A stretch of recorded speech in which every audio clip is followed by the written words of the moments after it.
Hello everyone, welcome back once again in chemistry class. और Y academy में स्वागत है फिर से एक बार सभी का। शाहू स्क्रीनिंग तैयारी वही सब मेटलर्जी पढ़ रहे थे हम लोग लास्ट टाइम।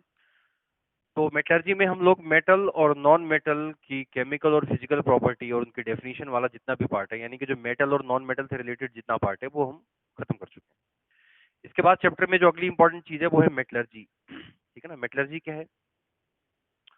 मेटलर्जी मान लो एक तरह का एक पूरा का पूरा एक केमिस्ट्री का एक ऐसा डिपार्टमेंट है जहां पर हम मेटल्स को उनके ओर्स और मिनरल से कैसे निकाल के प्योरीफाई करके कैसे उनको यूज में लाते हैं, यही सारी बातचीत का नाम ही मेटलर्जी है। क्लियर? तो मेटलर्जी को पढ़ेंगे, मेटलर्जी के प्रोसेस को पढ़ेंगे, और एल्यूमिनियम की मेटलर्जी जो कि 10th के सिलेबस में दी हुई है उससे भी काफी बार क्वेश्चन पूछा गया है तो उसको भी पढ़ेंगे।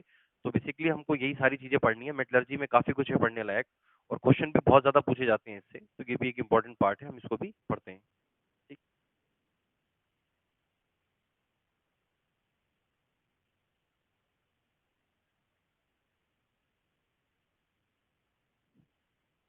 First one is metallurgy. Metallurgy क्या है?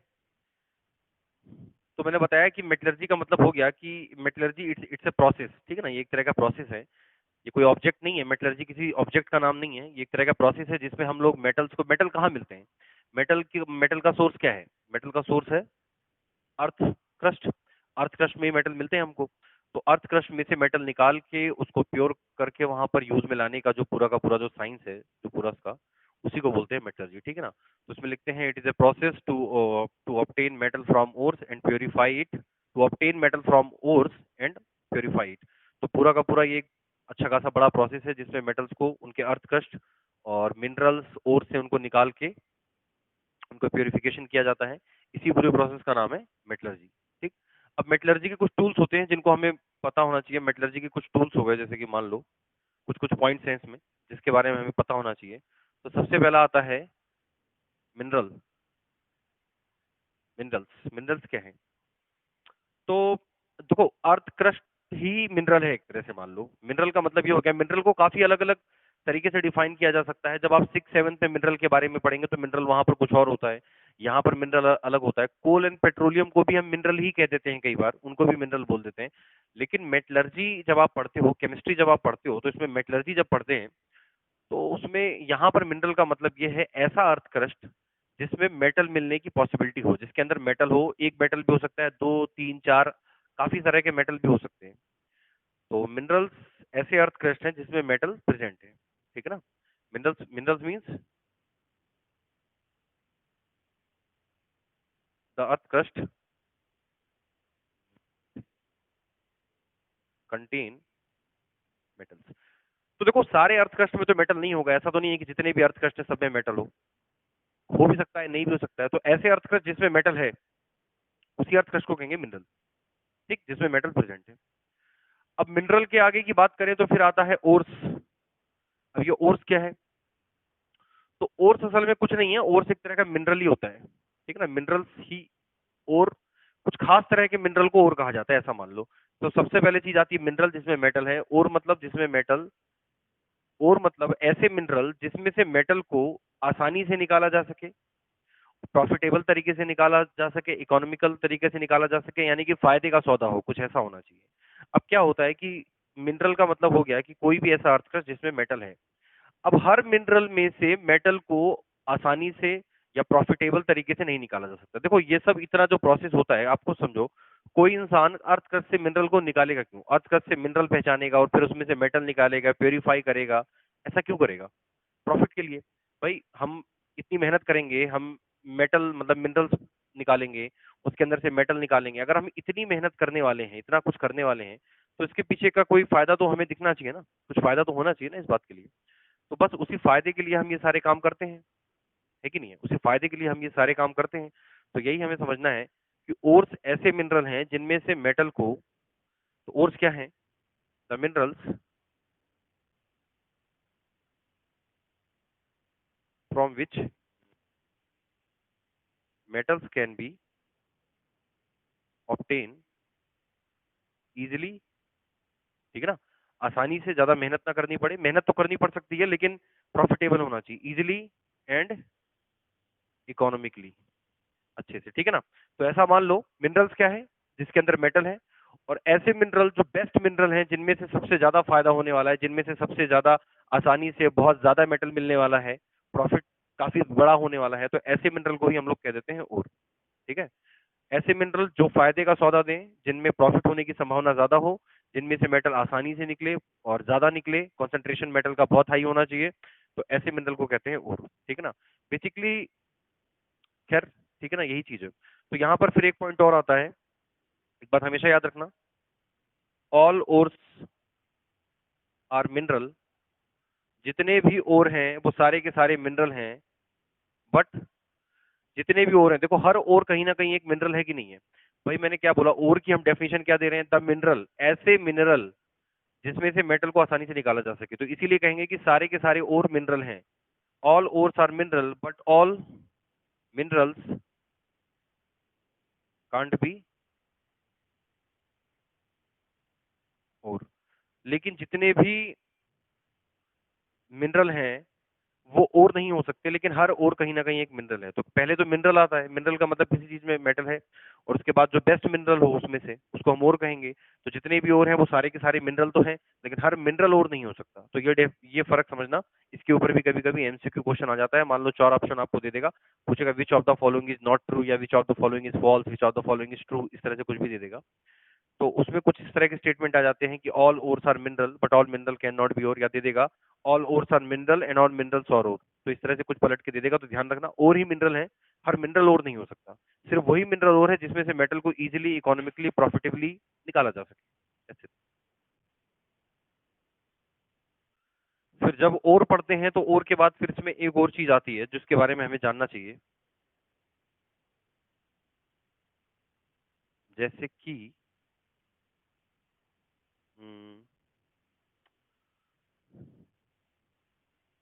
गैंग।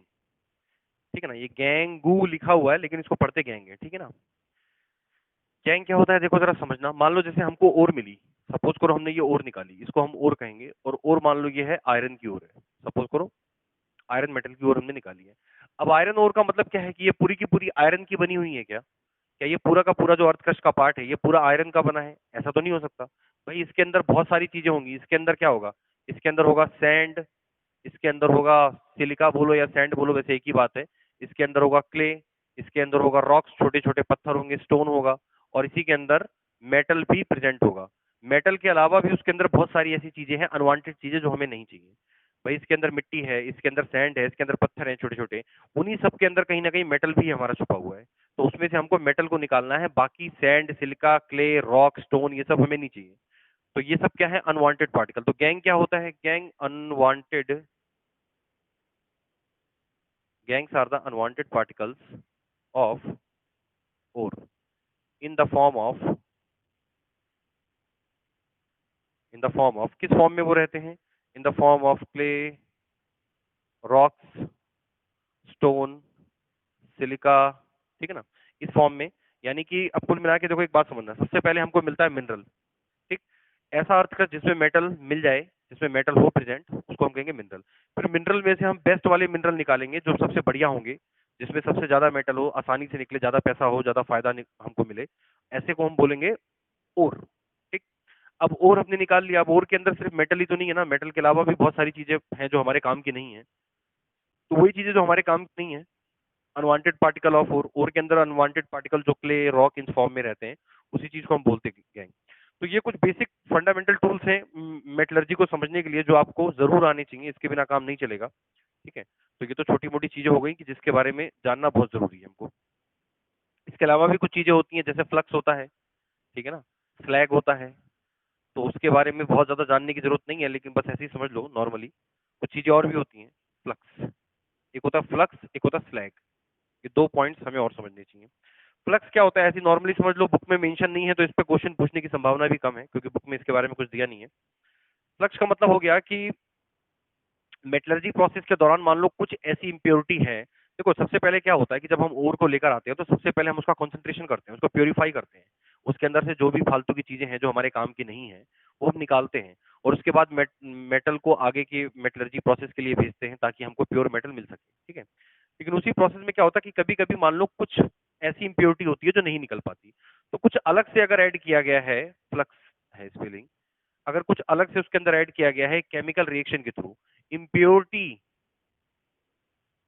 को हटाने के लिए कुछ केमिकल रिएक्शन के थ्रू अगर कुछ काम किया गया है, ठीक है ना, तो ऐसी कोई चीज उसमें मिलाई गई है जो उसकी इम्प्योरिटी के साथ रिएक्शन कर जाए, ठीक है ना। फ्लक्स मतलब कुछ ऐसा और में मिलाया गया है जो उसके इम्प्योरिटी के साथ रिएक्शन करके उसको, और जब रिएक्शन करेगी तो फिर उसके साथ एक नई चीज बनाएगी, और वो जो नई चीज बनेगी वो होती है स्लैग। ठीक है, तो कुल मिला के और है, इसके अंदर फ्लक्स मिलाओगे तो फ्लक्स और की इम्प्योरिटी के साथ रिएक्शन मतलब आपस में करके स्लैग बनाएगी, और वो स्लैग के फॉर्म में वहां से इम्प्योरिटी अलग हो जाएगी। तो फ्लक्स मतलब जो कुछ ऐड किया गया है, स्लैग मतलब जो कुछ बनकर आया है फाइनली। तो इस तरह की चीज भी थोड़ी बहुत पता होनी चाहिए।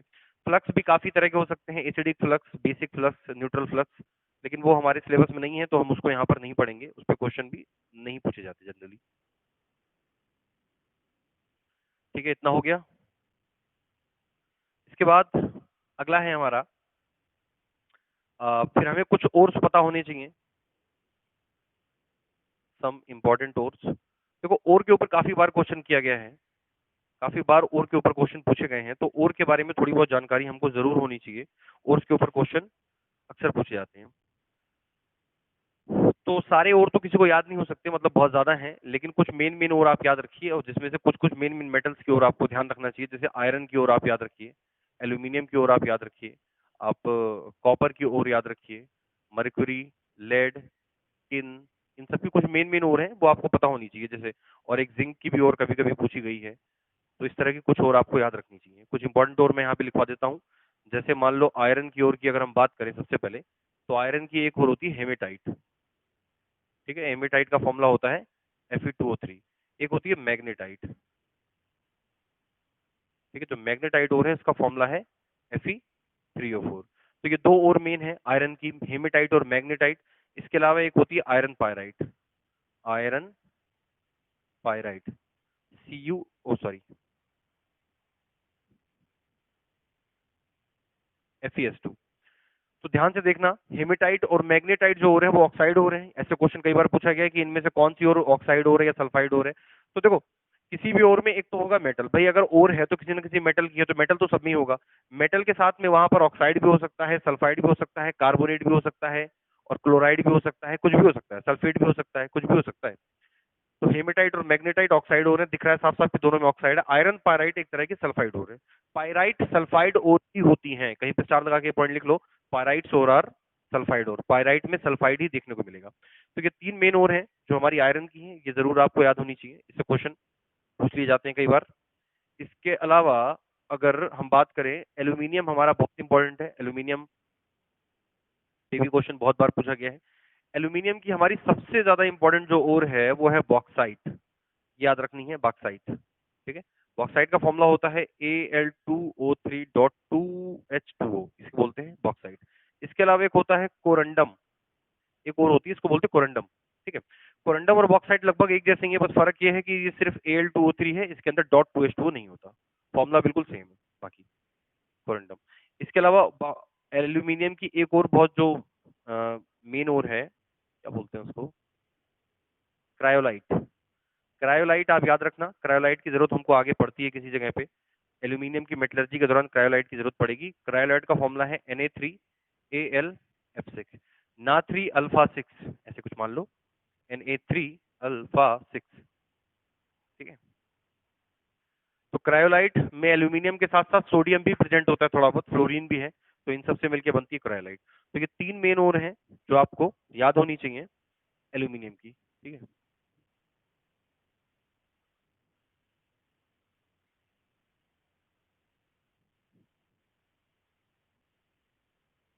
इसके बाद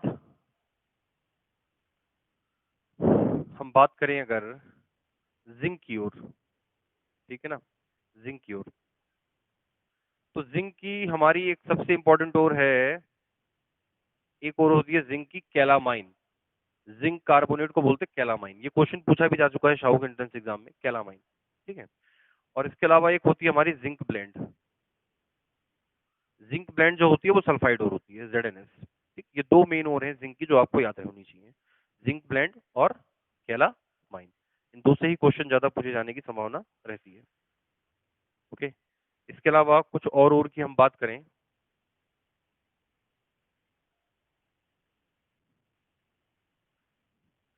कॉपर की ओर की बात कर लें।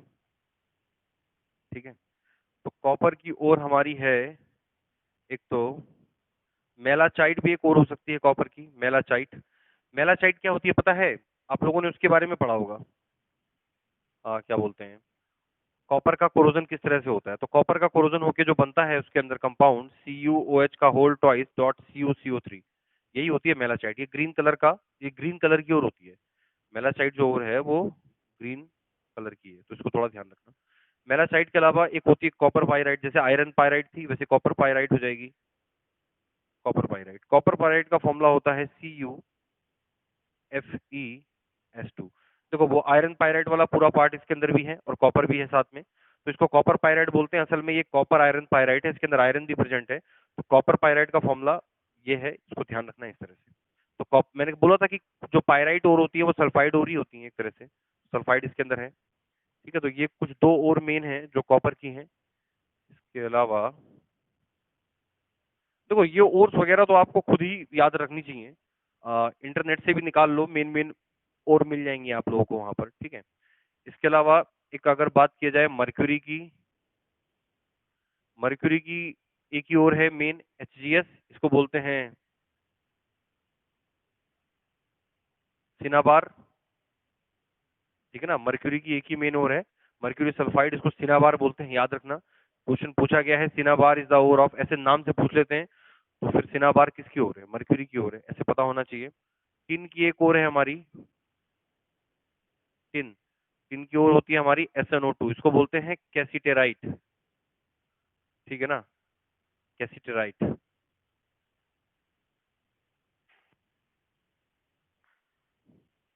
ठीक, तो ये कुछ मेन मेन और हैं, बाकी इसके अलावा जो भी और वगैरह हो उसको एक बार अपने या तो गूगल कर लें, वहां पे मिल जाएंगे आपको और में।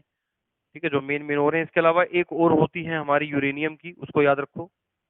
यूरेनियम की एक और है हमारी, इसको बोलते हैं पिच ब्लेंड। ठीक है ना, पिच ब्लेंड। देखो यूरेनियम का क्या यूज है ये तो पता ही होगा तुम लोगों को, एटम बॉम्ब बनाने में भी यूरेनियम काम आता है। इसके अलावा एटॉमिक एनर्जी जो होती है, न्यूक्लियर एनर्जी, उसमें भी यूरेनियम की जरूरत पड़ती है। तो पिच ब्लेंड ही वो और है जहां से यूरेनियम निकाला जाता है, U3O8 इसका फॉर्मूला है, और फिर वहां से यूरेनियम को यूज करके आगे इसका जो भी यूज है, जिस तरह से भी हम उसको यूज करना चाहें आगे कर सकते हैं।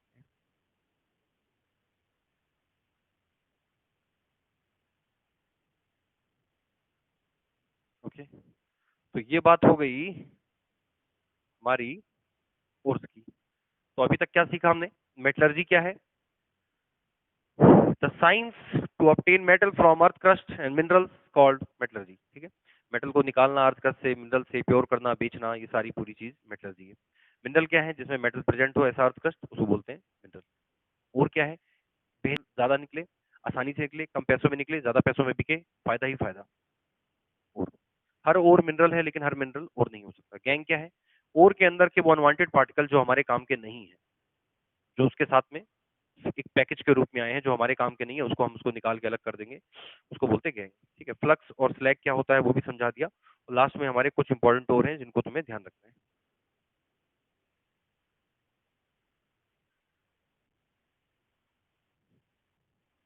ठीक है, इतना होने के बाद आगे हम बात करेंगे स्टेप्स टू मेटलर्जी।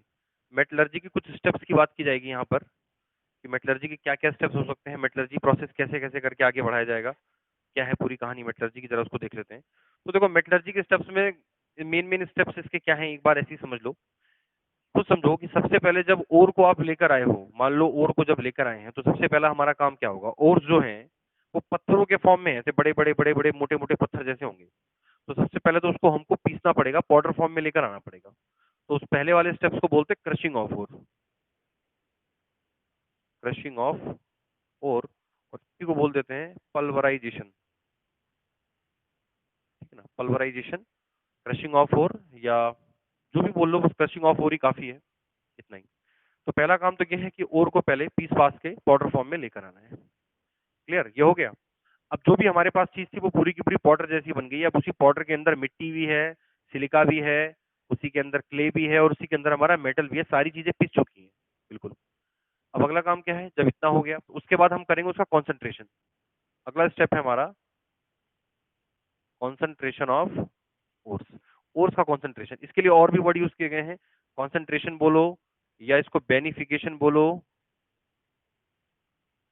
या इसको ड्रेसिंग बोलो, इनमें से कोई भी वर्ड यूज कर सकते हो। Concentration of ore, beneficiation of ore या ड्रेसिंग ऑफ ओर। ठीक, इसमें इस पार्ट में क्या होता है मेनली कि जो पाउडर्ड ओर है उसके अंदर से जितना भी अनवांटेड पार्टिकल है यानी कि गैंग है, गैंग को अलग कर देते हैं। और जो मेटल वाला जो कंपाउंड है, अब देखो मेटल प्योर फॉर्म में तो होगा नहीं, उसमें मेटल किसी ना किसी कंपाउंड के फॉर्म में होगा, ऑक्साइड के फॉर्म में, सल्फाइड के फॉर्म में, कार्बोनेट के फॉर्म में, किसी ना किसी फॉर्म में होगा। ठीक है ना, तो उसमें से उसको अलग कर देते हैं, गैंग को निकाल के अलग कर देते हैं, मतलब जो अनवांटेड पार्टिकल को अलग कर देते हैं। और मेटल कंपाउंड वाले को, तो इसी को इनरिचमेंट भी कहते हैं। ठीक है ना, कॉन्सेंट्रेशन बोलो या इसी को इनरिचमेंट, तो इतने सारे नाम इसके हो सकते हैं।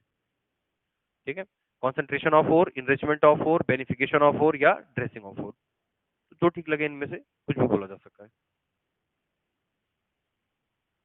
तीसरा, अब अगला क्या है कि हमको ओर मिल गया, लेकिन अब हमारा अगला काम यह है कि हम ओर को, यानी कि जो मेटल कंपाउंड है, तो हो सकता है वो सल्फाइड के फॉर्म में हो सकता है वो कार्बोनेट के फॉर्म में हो या किसी और फॉर्म में हो। तो अगला काम है कि ओर का कन्वर्जन करना है, conversion of ore into oxides, उसको उसके ऑक्साइड्स के फॉर्म में बदलना है। ऐसा क्यों? क्योंकि किसी भी मेटल को उसके ऑक्साइड से निकालना ज्यादा आसान होता है, बजाय उसके सल्फाइड या कार्बोनेट या सल्फेट या क्लोराइड या किसी भी उससे ज्यादा आसान है कि उसको उसके ऑक्साइड के फॉर्म में बदल दो। इसके लिए दो तरह के मेथड यूज किए जाते हैं ऑक्साइड में बदलने के लिए। एक होता है हमारा कैल्सिनेशन, जो हम आगे पढ़ेंगे, एक होता है हमारा रोस्टिंग। क्लियर? कैल्सिनेशन या रोस्टिंग के दो मेथड हैं जो ओर को उसके ऑक्साइड के फॉर्म में चेंज करने के काम आता है। इसके बाद नंबर 4 पे, अब देखो क्या हुआ कि, हाँ एक बात और बता दूं, अगर ओर ऑलरेडी अपने ऑक्साइड फॉर्म में है, जैसे कि हेमेटाइट, मैग्नेटाइट या फिर बॉक्साइट, या ऑलरेडी ऑक्साइड फॉर्म में है ना, इनके जो फॉर्मूले देखोगे लिखवाए हैं उनमें आप देखोगे वो लोग ऑलरेडी अपने ऑक्साइड के फॉर्म में है। तो अगर कोई और ऑलरेडी अपने ऑक्साइड के फॉर्म में है, तो फिर उसमें अगर ऑलरेडी ऑक्साइड के फॉर्म में है तो ये वाला स्टेप वहां पर करने की जरूरत नहीं है, ये वाला स्टेप वहां पे हटा दिया जाएगा। ठीक है, क्योंकि ऑलरेडी वो ऑक्साइड के फॉर्म में है। अब ऑक्साइड के फॉर्म में हो गया मान लो, ये स्टेप करने के बाद कोई और, अगला काम क्या है कि बस ऑक्सीजन को अलग करो, मेटल मिल जाएगा। और किसी भी चीज में से ऑक्सीजन को रिमूव करने को क्या बोलते हैं? आप लोगों ने रेडॉक्स रिएक्शन पढ़ा है। किसी चीज में अगर ऑक्सीजन ऐड हो तो उसको बोलते हैं ऑक्सीडेशन, अगर ऑक्सीजन रिमूव हो तो उसको बोलते हैं रिडक्शन। तो यहाँ पे क्या होगा? Reduction of metal oxides. जो मेटल ऑक्साइड्स आपको मिले हैं फाइनली, अब वक्त है उनका रिडक्शन करने का। रिडक्शन करने के बाद हमको मेटल मिल जाएगा, लेकिन मेटल जो मिला है वो अभी भी प्योरी, उतना ज्यादा प्योरिटी उसमें नहीं होगी, उसमें कुछ ना कुछ इम्प्योरिटी बची होगी। तो उसके लिए हमें लास्ट में करना पड़ेगा purification, purification of metal. Purification के भी काफी सारे मेथड हो सकते हैं। तो ये मेनली एक जो बेसिक स्ट्रक्चर है मेटलर्जी का, वो कुछ इस तरह का है कि स्टेप मेटलर्जी की क्या है, सबसे पहले क्रशिंग करनी पड़ेगी, जो ओर लेकर आए उसको पाउडर बनाओ। दूसरा कॉन्सेंट्रेशन, यानी कि उसमें से जो भी गैंग वैंग, जो गंदगी है, जो भी काम की चीजें नहीं है, उसको वहां से बाहर निकालो।